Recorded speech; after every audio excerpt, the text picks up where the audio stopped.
یعنی آپ سے اجازت نہیں مانگتے۔ کون؟ الذین، وہ جو یؤمنون باللہ، ایمان لائے اللہ پر، ایمان رکھتے ہیں اللہ پر، والیوم الآخر، اور آخرت پر، آخرت کے دن پر، ان یجاہدوا، کہ وہ جہاد کریں، باموالہم، اپنے مالوں سے، وانفسہم، اور اپنی جانوں سے، واللہ، اور اللہ سبحانہ و تعالی، علیم بالمتقین، علیم ہے، خوب جاننے والا ہے، خوب علم والا ہے۔ خوب جاننے والا ہے کس کو؟ بالمتقین، تمام پرہیزگاروں کو۔ بامہارا ترجمہ دیکھیے، وہ لوگ جو اللہ پر اور آخرت کے دن پر ایمان رکھتے ہیں، وہ آپ سے اجازت نہیں مانگتے کہ وہ اپنے مالوں اور جانوں سے جہاد کریں۔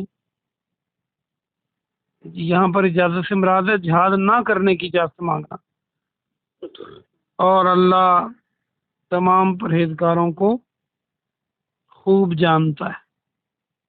آئیے ہم اس کی تفسیر دیکھتے ہیں۔ آپ کل پرسوں کا پڑھ رہے ہیں کہ غزوہ تبوک کے بارے میں یہ آیات نازل ہوئی ہیں، اور یہ آخری غزوہ ہے پیارے نبی صلی اللہ علیہ وسلم کا، اور سب سے بڑا غزوہ ہے، جس میں عربوں سے نکل کر رومیوں کے ساتھ غزوہ برپا ہوا تھا۔ تو اس میں تھوڑا سا آپ اس کو دیکھ لیں، غزوہ تبوک کو، تاکہ آپ کو ان آیتوں کی اچھی طرح سمجھ آ جائے۔ میں نے کل بھی آپ کو، پرسوں بھی بتلایا تھا کہ روم کے ساتھ مسلمانوں کی ٹکر تھی۔ رومی تعداد میں بے حد زیادہ تھے، سب کو ملائیں تو 2 لاکھ بنتے ہیں، اور ہرکل جو تھا وہ 1,00,000 کی فوج لے کر بیٹھا تھا۔ ادھر مسلمان 3,000 تھے، اور اس کا سبب یہ بنا کہ پیارے نبی صلی اللہ علیہ وسلم نے جب مشرکین مکہ سے کچھ فرصت ملی تو تبلیغ کے قافلے روانہ کیے۔ روم کی سرحد کے پاس مسلمانوں کے ایک تبلیغی قافلے کو شہید کر دیا گیا، جو تقریباً 13، 14، 15 پہ مشتمل تھا۔ ان کے امیر زخمی حالت میں واپس پلٹے۔ یہ بہت دکھ کی بات تھی مسلمانوں کے لیے۔ پھر ایک اور سفیر جا رہا تھا، قاصد جا رہا تھا پیارے نبی صلی اللہ علیہ وسلم کا، اس کو انہوں نے شہید کر دیا۔ تو پھر آپ نے چیلنج سمجھ کر ان کے مقابلے کا اعلان کیا۔ یہ وہی غزوہ ہے جس پر ابو بکر رضی اللہ عنہ گھر کا سارا سامان لے آئے تھے، عمر فاروق آدھا لے آئے تھے، عثمان غنی رضی اللہ عنہ نے جو اشرفیاں دیں، تو آپ اس تھیلی کو ایک ہاتھ سے دوسرے ہاتھ پر اچھالتے اور ادھر سے واپس اچھالتے، اور عثمان رضی اللہ عنہ کو جنت کی بشارتیں دیتے کہ آج کے بعد عثمان کا کچھ کوئی نقصان نہیں کر سکتا، یعنی کچھ بھی کریں تو جنت کے لیے آج کا عمل کافی ہے۔ مسلمانوں نے قربانی کی مثالیں قائم کر دیں۔ ایک صحابی یہودی کے ہاں ملازمت کرتے رہے، جو کچھ ملا وہ بھی لا کے دے دیا۔ تو بہرحال لڑائی کی نوبت تو نہیں آئی تھی، صلح ہو گئی، بہرحال مسلمانوں کی دھاک بیٹھ گئی۔ تو چونکہ یہ مدینہ سے اتنا لمبے فاصلے پہ تھا، روم کی سرحد پر تھا، تو جب آپ نے اعلان فرمایا تو بعض لوگ تو جو منافق تھے انہوں نے ہیلے بہانے کیے، اور یہ جو آیت ہے یہ انہی کے بارے میں ہے۔ اللہ فرماتا ہے کہ اگر سامان مال جلدی ملنے والا ہوتا ہے، یعنی مال غنیمت ان کو نظر آ رہا ہوتا کہ تھوڑا سا فاصلہ ہے، کمزور سی فوج ہے، تو یہ آپ کے ساتھ ضرور آپ کی پیروی کرتے اور نکلتے جنگ کے لیے، لیکن مسافت دور ہو گئی ان پر، یعنی دور جانا تھا تو وہ نہیں گئے۔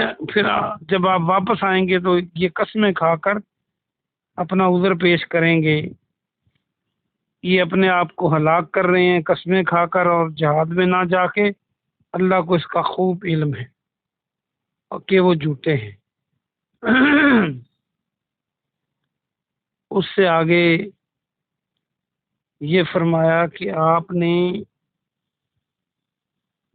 جب وہ آپ کے پاس آئے، کئی لوگ آئے تھے، انہوں نے بہانہ کیا اور آپ نے ان کو اجازت دے دی۔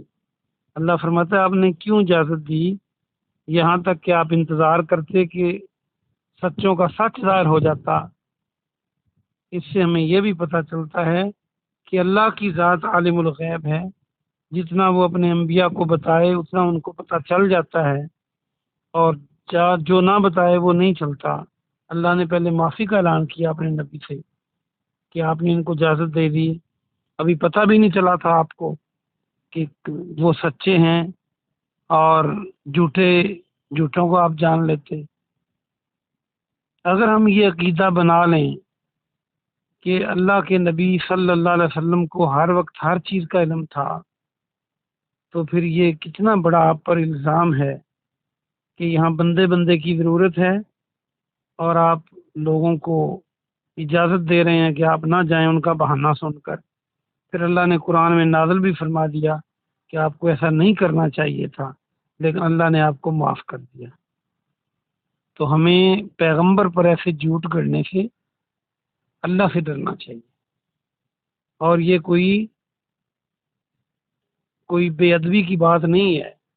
صرف اللہ ایسی ذات ہے جو ہر وقت ہر چیز کو جانتا ہے، اور کائنات کے اندر کوئی اور ایسی ہستی نہیں جو عالم الغیب ہو۔ جتنی غیب کی خبریں نبوت کے لیے ضروری ہوتی ہیں، اللہ وہ اپنے انبیاء کرام کو بتلا دیتا ہے۔ یہی غیب کا مطلع کرنا ہے جو اللہ اپنے رسولوں اور نبیوں کو بتلاتا ہے۔ اگلی آیت میں فرمایا جو لوگ اللہ پر اور آخرت کے دن پر ایمان رکھتے ہیں وہ کبھی آپ سے جہاد نہ کرنے کی اپنے مالوں سے اور جانوں سے اجازت نہیں مانگتے۔ جو یہ اجازت مانگنے آئے تھے یہ یقیناً ان کے دل میں نفاق تھا۔ اس کی تفصیل آگے بھی آئے گی۔ کچھ سچے مسلمان بھی سستی میں پیچھے رہ گئے تھے جن کو بعد میں اللہ نے معاف کر دیا، لیکن یہ منافقوں کی بات بتائی جا رہی ہے۔ اللہ متقیوں کو خوب جانتا ہے۔ اللہ پاک سے دعا ہے کہ اللہ پاک ہمیں اپنی جان اور اپنے مال کے ساتھ اللہ کے راستے میں جہاد کرنے کی توفیق عطا فرمائے، اور اپنے نظریات و عقائد کو اور اعمال کو قرآن اور حدیث کے مطابق بنانے کی توفیق عطا فرمائے۔ سبحان ربک رب العزت عما یصفون وسلام علی المرسلین والحمد للہ رب العالمین۔